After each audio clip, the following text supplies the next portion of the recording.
Hey guys, today here I had a great war, 9 fights. I was really excited about a couple of my fights this war. I fucking love this Trinity so much, man. The Diablo synergy for Doom is just so much fun, and yeah, it lets me fight hog. So I have 9 fights today. Originally I was planned in to have some more, but we ended up needing to swap some stuff to get a Corvus charged. But yeah. First up, 10 Terrax. Pretty easy Doom fight. You lose some health.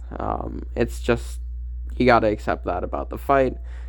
Getting hit here was totally on me. I made a bad intercept. But yeah, there's the tactic to worry about. It basically just means go for intercepts with Doom, which is not particularly risky because it's Doom, so it's perfectly fine. But yeah. Really easy fight, as you can see here. He's dead now. Yeah, R5 Doom shredding, of course.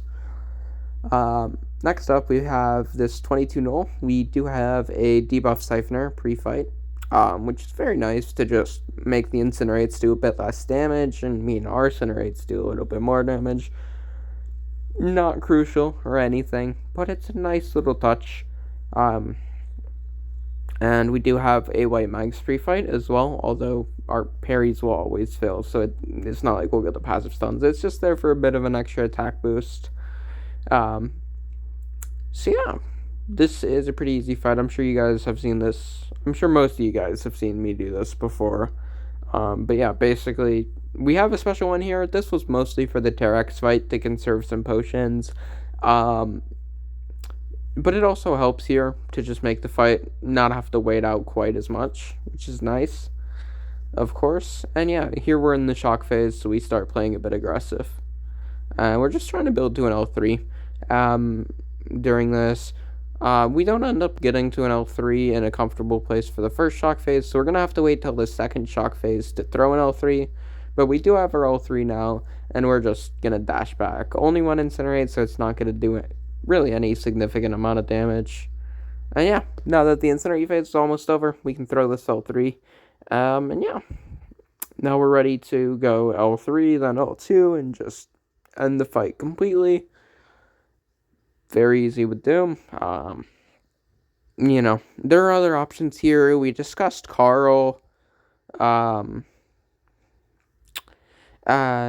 Carl would definitely work, but I think Doom is a little bit easier, so we went with Doom.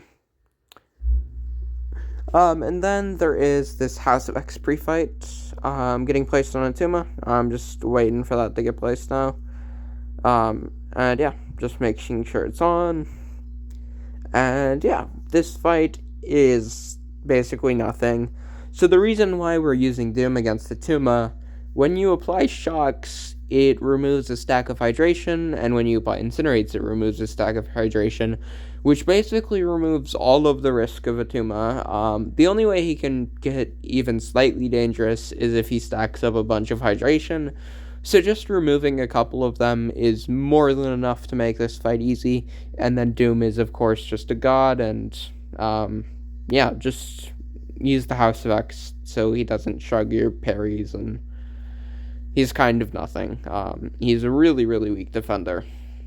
Attuma is kind of a weird one, where he's, like, insane BG's defense, and then in Alliance War defense, he's pretty much completely garbage defender, in my opinion. The only places he would be hard, are just completely cheesed by the nuke options. So this is, trying to make Attuma hard with a placement like this that would be hard for someone like Omega, and then they banned Kitty.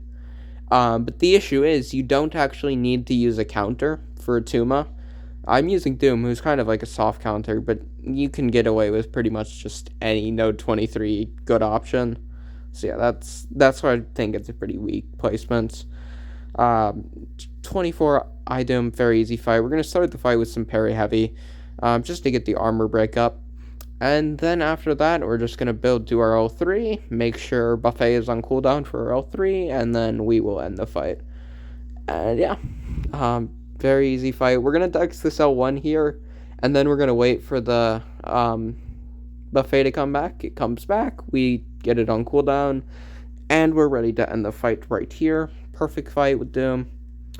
Yeah, very easy. Definitely the best option. This was an R5 IDoom, but as you can see, doesn't really matter. We've got an R5 Doom anyway. Yeah, pretty easy time here. Throw our L2. L2 just kills. And yeah, next up, we've got 2 Reed fights in a row. These are basically the same exact strategy. There's one thing to note. Currently, this Node 31 is bugged with Neutralize, where Neutralize is not stopping the Furies. We've known this from the off-season, so it wasn't a surprise or anything. We knew that I was going to get degened if he got the anti-life field, but it just does not matter that much. But it is the reason I'm using a PS1, just to make sure it's quick enough that it isn't dangerous at all. And yeah, that makes this fight completely safe. And yeah, use a PS1, get the L2, and mostly just try and get this fight down as quickly as you possibly can. Because the quicker it's over, the less damage you're going to take. Make sure you keep the debuffs up, but other than that, just get it over quickly. I didn't turn Dex off, but I'm very comfortable avoiding Dex with Mojo's animations anyway, so it's not a big deal.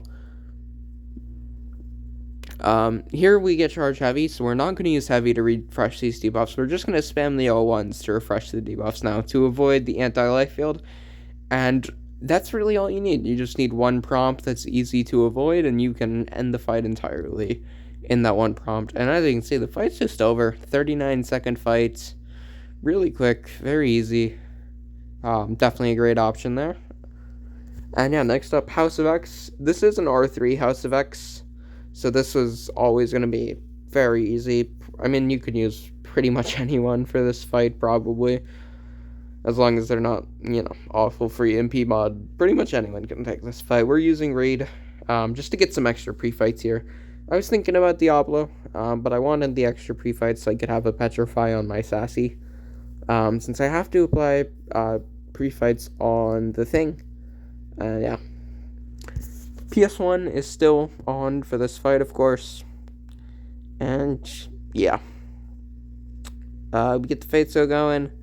We get a little bit of power back with the Doom synergy. It gives Reed some power when he nullifies or buff expires. And the Fate Seal does that and triggers that for Reed, so that gives me some extra power, and that's always nice. And yeah, we've managed to completely avoid Dex, completely avoid any placebos with the Neutralize, and yeah, the fight's gone great. Unfortunately, he got rid of my taunt and my stagger, because he is tactic and he threw the special, so we only get one debuff for Sassy, which kind of sucks, but it doesn't matter at the end of the day. Sassy is a fairly easy fight, so I wasn't worried about it. But yeah, that was kind of unfortunate. Next up, we have Diablo versus this Node 46 thing.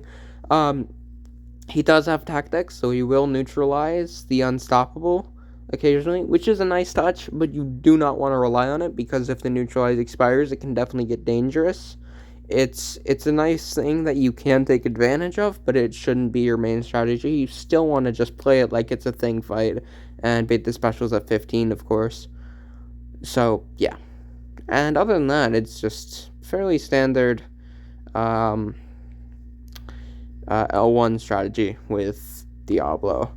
We're completely stopping the healing here. We're even reversing it a little bit, so that's not a worry at all. And that's why you can see me just, when we get a chance like this, we are, going to be actively trying to dash back twice and trigger it when he gives the L1 and everything. I didn't take great advantage of that, but it reverses the regen a little bit, adds some extra damage, makes it a little bit quicker. And yeah, our main thing is just baiting specials at 15 and keeping up our poisons. You don't need many poisons here. As you can see, the 6 is more than enough to get him down quite quick, actually. Like, that's only a minute to kill a thing on 46. That's a very good speed.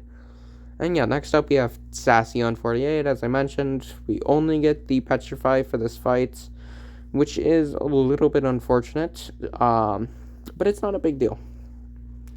The other debuffs do help just end the fight a little bit quicker. But you can do this fight without any raid debuffs, so even having the Petrify is a really nice benefit already. I back out just to make sure, and then I'm just, gonna get ready to destroy this fight. And yeah.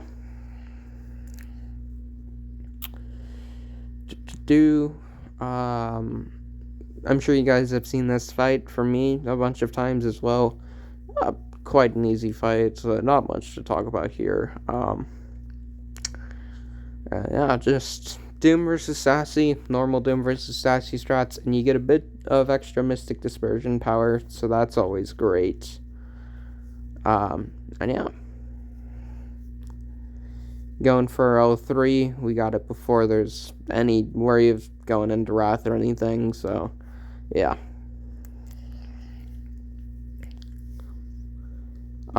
Very easy fight with this Sassy. I definitely think Doom is the best counter. Hence, you can see we're sending this even with Spider 99 open, even with Torch open, we're still just sending Doom.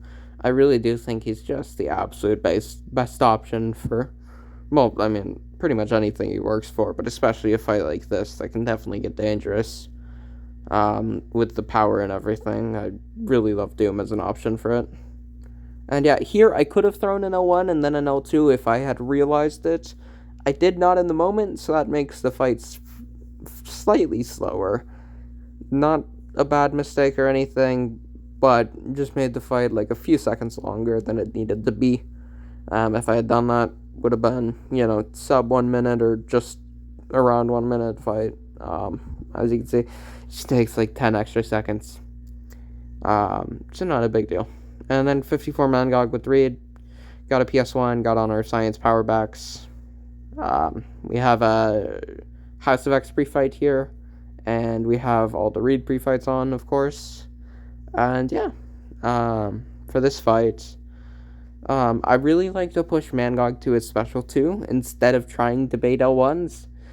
Just accepting the chip damage you take from his L2 is a lot safer than having to worry about the 10 rage stack thing. You can deal with it with just having a special 1 ready to throw, but the only way I've seen people ever die to this fight is by letting Mangog's rage get out of control. So if you can just have a strategy that never lets Mangog get to 10 rage, then it will be very hard to die to the fight.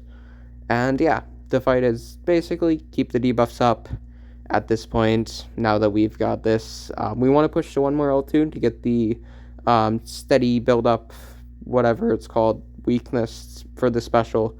And now this fight is basically done with our extra power rate, a lot of L1s to throw. And yeah, that's a great war, great start to the season. Another fantastic Doom Raid Diablo war.